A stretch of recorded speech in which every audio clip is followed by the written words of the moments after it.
Ladies and gentlemen, boys and girls, welcome to Clarifying Catholicism. Ordinarily, we explore theological topics, but in this series, we investigate the writings of, in my opinion, the most important little-known philosopher of the 20th century, Xavier Zubiri. This is not a theological series at all whatsoever. However, if you want to do good theology, you'll need a good philosophical backbone first. So if you want to check out the rest of the episodes in this series, check the link in the description. Without further ado, on to the show.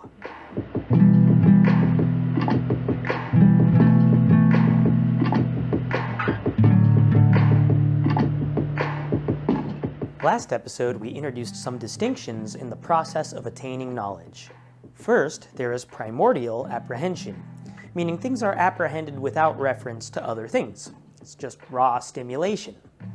I see forest, I apprehend forest as a single thing, not as a collection of trees, not as a thing that is green, it is just a unified thing that I am responding to. All animals and humans participate in primordial apprehension. We do not apprehend what we call reality when we primordially apprehend things, rather we only apprehend the content of the real. Then, there is ulterior apprehension, in which things are apprehended in reality, meaning they are apprehended with reference to other things. I see forest, I apprehend forest as a collection of trees.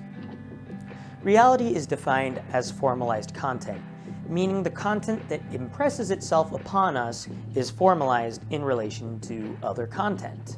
Now recall how ulterior apprehension depends on primordial apprehension, since first of all, you can't relate things to other things unless you've apprehended them as unified things to begin with. Secondly, our sense organs, which includes our nervous system and brain, are responsible for formalizing content, and they are shaped by real content. If someone smashes my face in with a brick, I'm probably going to be seeing and thus apprehending reality a bit different for a while. A couple more reminders. Our sense organs that are responsible for apprehending reality are not limited to what have been traditionally referred to as the physical senses. Rather, those senses that have been in the past called intellective senses by ancient philosophers and mental senses by modern philosophers are just as physical as the other senses. There is one sense in particular that is responsible for connecting the dots of apprehensions into the constellation that is reality, and that is our sense of towards, which is kind of like a sense of direction. The sense of towards is a sense that guides us in connecting various things we apprehend into the network of reality. In terms a classical philosopher might understand, it is a teleology that is immanent rather than extrinsic. And this sense of towards is a physical, concrete sense just like taste, touch, and smell. Zubiri believes that the ancient distinction between the functions of the body and the soul is a detrimental assumption that ruined Western philosophy's direction from the start, since it led to a flawed conception of the soul as an almighty judge that towers over the body.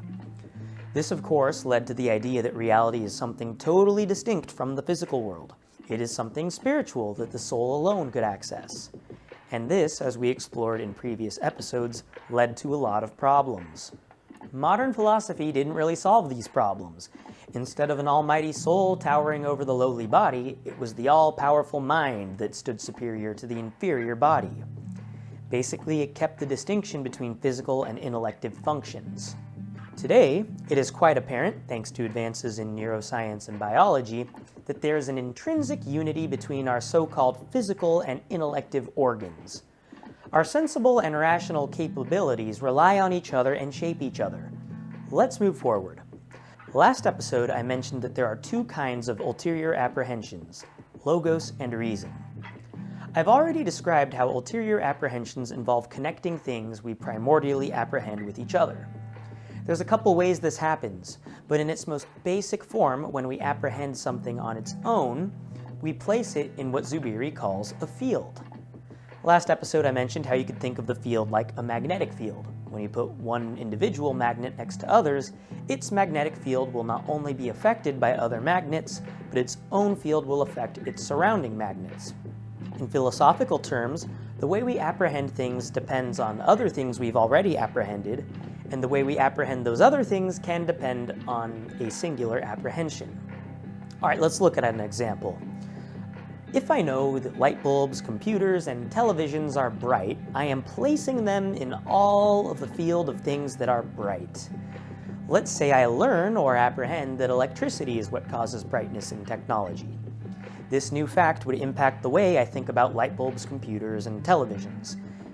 Hence, a singular apprehension has changed the field. Likewise, the next time I see a bright piece of technology, I will assume that it is powered by electricity.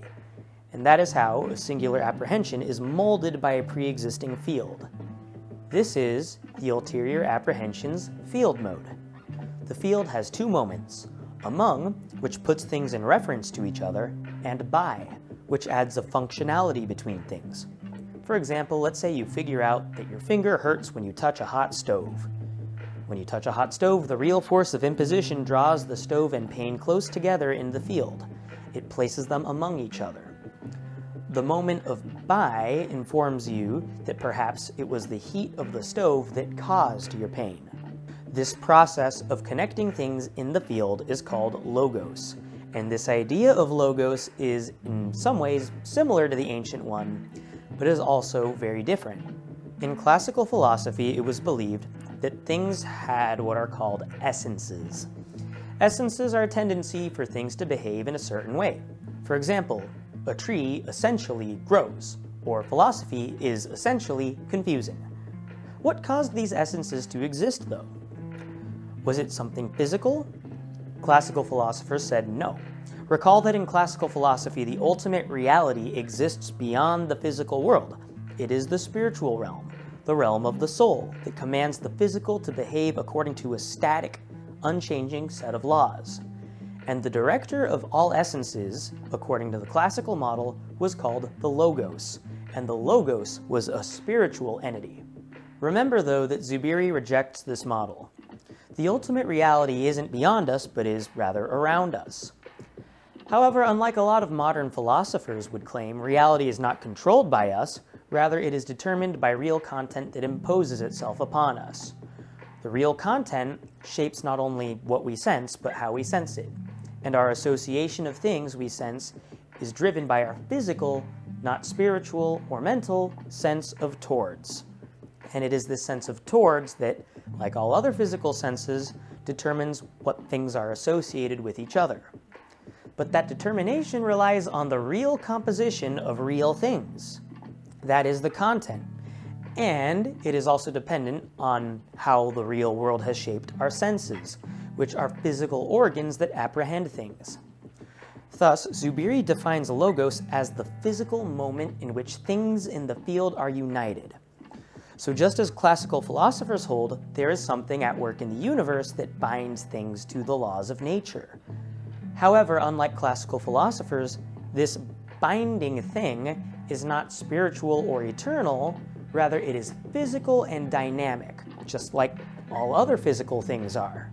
Let's look at an example. I say that it is in cilantro's nature to be delicious. Cilantro is essentially delicious.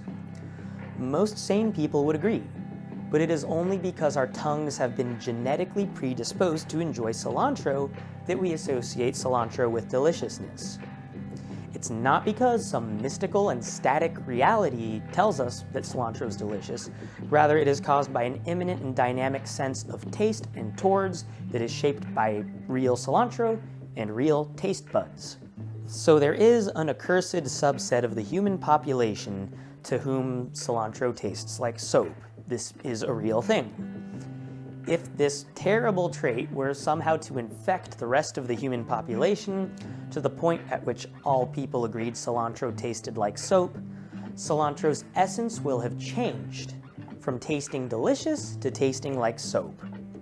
Thus, again, Zubiri believes that essences exist and the Logos directs them. However, there's nothing spiritual about them, and they are not static. Essences are concrete, immanent qualities of things. They can change over time, and they are directed by the physical, ulterior apprehension that is called Logos. At this moment, I want to reinforce a key theme in Zubiri's philosophy. Reality Intellection and logos are dynamic. They are dynamic because their operations are shaped by other things over time. If a species over millions of years loses its ability to see the color blue, then the color blue ceases to exist, since reality depends on how we formalize content. But this does not mean that reality, intellection, and logos are relativistic. I can't just decide that chopping off my arm with a machete isn't going to hurt. Our senses, and therefore the way we formalize content, are at the mercy of real content. Thus, and this is the key thing, reality is dynamic but not subjective. Zubiri's philosophy fits remarkably well with the way we understand cosmology and biology today. Most scientists agree that the universe's laws are more dynamic than static. Even for the human species, it is true that someone from the Sahara Desert will have a vastly different sense of what hot is than someone from the Alaskan tundra. Reality is at the mercy of our sense organs, and those sense organs, as well as the real content that influence them, can change over time. The beauty of Zubiri's vision is that he retains a reliance on the real while bridging the gap between the physical and spiritual or mental realms that were arguably installed by Plato and Aristotle. Reality and logos aren't alien things imposed upon the physical world, they are products of the physical world that in turn tell us about the physical world, as dictated by the real physical content that has shaped them. Now, a key part of logos is the dynamic between primordial and ulterior apprehensions. Let me use an example. Let's say you meet someone, let's call him Jason, on the street for the first time who greets you with a smile and a firm handshake. Something about that encounter delivers an immediate primordial apprehension of friendliness. Now let's say while shaking his hand and smiling he admits that he's a serial killer. Suddenly, you can't seem to look at that guy the same way anymore. Despite the fact that he's still smiling and shaking your hand, just like before, learning this new fact about him, this ulterior apprehension, which connects him to murder, changes the way you perceive him. No matter how hard you try, you can no longer look or primordially apprehend Jason the same way. Next time you primordially sense Jason, perhaps you will sense fear. Now, this dynamic between primordial and ulterior apprehensions is determined by a few things. First is remaining. The way a thing impresses itself upon you will determine how much of it remains, which will thus determine the dynamic between primordial and ulterior apprehensions. Finding out that Jason, whose hand you shook, is a serial killer definitely leaves quite the impression that will last in your mind forever. However, if Jason had said something like he was just on the way to the bus, that probably wouldn't last very long in your mind. Won't really change the way you think of him when you see him, or primordially apprehend him again. Thus, the way something remains, which is determined by the force of imposition from the real, determines the dynamic between primordial and ulterior apprehensions. Second is towards. We've already talked about towards quite a bit, but it basically determines what things that dynamic will exist between. Again, if Jason tells you he's a serial killer, it will trigger a dynamic between your apprehension of Jason, your apprehension of serial killers, your apprehension of fear, unease, and pleasantness. Basically, if one is predisposed by their sense of towards to dislike serial killers, then you will surely dislike Jason. Third is distance. When we sense a difference between primordial and ulterior apprehensions, we distance ourselves from the things in the field of reality. Let's unpack that with an example. Your first impression, your primordial apprehension of Jason was one of pleasantness. Something about that initial impression of smiling and shaking his hand made you feel great. However, learning he's a serial killer didn't really match up with your initial impression of him. There's thus a sense of disharmony between your initial primordial apprehension of pleasantness and your ulterior apprehension of connecting Jason with being a serial killer. This disharmony produces distance. You take a step back from everything you thought you knew or felt about Jason to reevaluate things. In a sense, this happens when your expectations do not correspond to reality. Fourth is reorientation, which is how this distance is traversed. It basically closes up that gap that was opened up by distance. Upon learning that Jason is a serial killer, distancing yourself from the initial good vibes you got from him, you conclude that you do not like Jason. This reorientation, of course, is guided by your sense of towards. Fifth is the field of liberty. Just because you don't like Jason now doesn't mean you always will. For example, when he laughs and says he was joking, perhaps you could distance and reorient your apprehensions of him yet again. The field of liberty ensures that we are always open for further distance and reorientation regarding any subject. Sixth is retention. This is what keeps us dwelling in the real thing. We don't just walk away from our encounter with Jason and never remember it again.